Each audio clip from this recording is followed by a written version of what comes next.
Hello, boys and girls, and welcome to shorter attention, what I was doing and things like that. Hopefully it helps you out. You know, hopefully.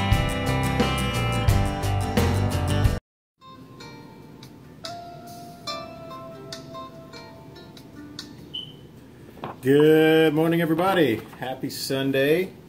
Hopefully you guys are waking up, going to church, doing all that fun stuff there.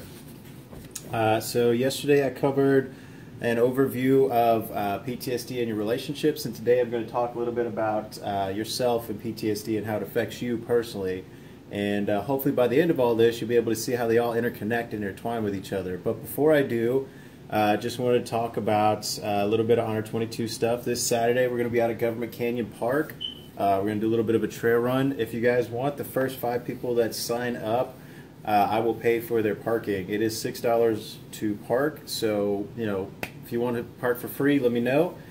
We still have a t-shirt sale going on. We've got our red t-shirts with black lettering. They're $15 a pop, and we have all sizes for both guys and girls. We do have a poll going on between now and Tuesday, trying to figure out what the next colored t-shirt we would like to sell is going to be. Also, in September, we have a softball tournament coming up. The proceeds from that are going to go back to the Family Endeavors Clinic here in town, as well as the Warm Springs PTSD Clinic there. It is $300 to sign up a team, and each team is going to have a minimum of 12 people on it. But if you sign up, you're guaranteed to play 2 games. It's a double elimination tournament, so it should be a lot of fun there. Okay, so to reiterate my point from yesterday, we talked a little bit about relationships and how they affected yourself, your friends, your family, and your significant others. So today we're going to talk about how PTSD affects yourself. Now remember, we do know that with PTSD there's the 3 basic core symptoms of anger, anxiety, and depression. Now when it comes down to how PTSD affects yourself, I'm going to cover some of these symptoms here. So basically, PTSD affects a couple things which ultimately affect how you see the world. So they affect your self-confidence, your self-image, and finally, there is also a sense of entitlement. So basically, when you are suffering from PTSD, your self-confidence takes a big hit. You're no longer sure about the decisions you're making in your life. You're no longer sure about decisions other people are making in their lives, and this affects you on a negative manner. It also affects your self-image. You no longer see yourself as a good person. You see yourself, well, as a bad person, as a bad guy. And then finally, there's a sense of entitlement that goes along with that.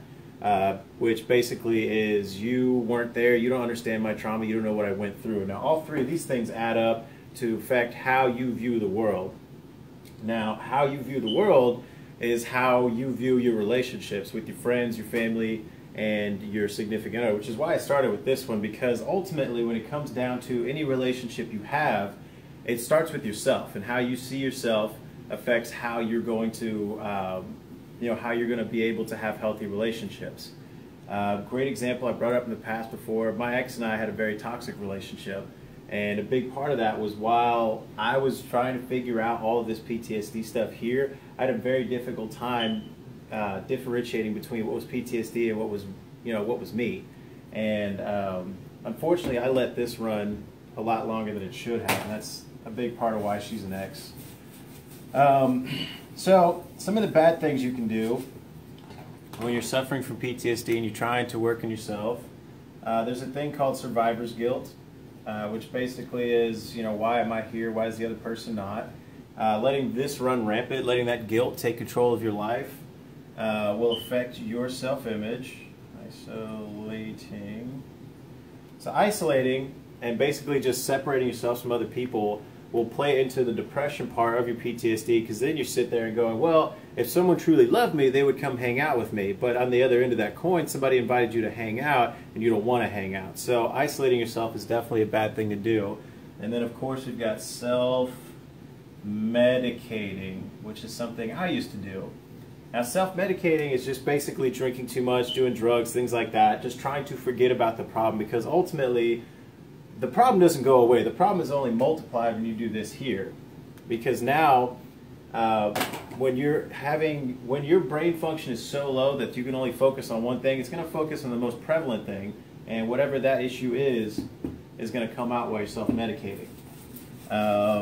So some of the good things you can do while you're trying to recover from PTSD and you're working on yourself, you can surround yourself with good people. Surround yourself with good. Because those people around you, who you surround yourself with, is how you are going to basically live your life. You know, if you surround yourself with positive people, you're going to have a positive life. If you surround yourself with negative people, you're going to have a negative life.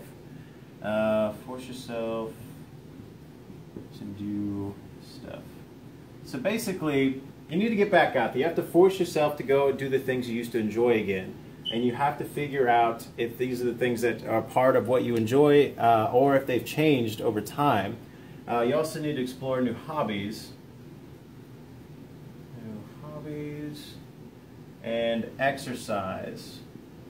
Now, I'm not just saying this because we run a fitness charity group. I'm telling you right now, exercise is key to a lot of things when it comes to focusing on your self-image. You look good, you feel good, you play good.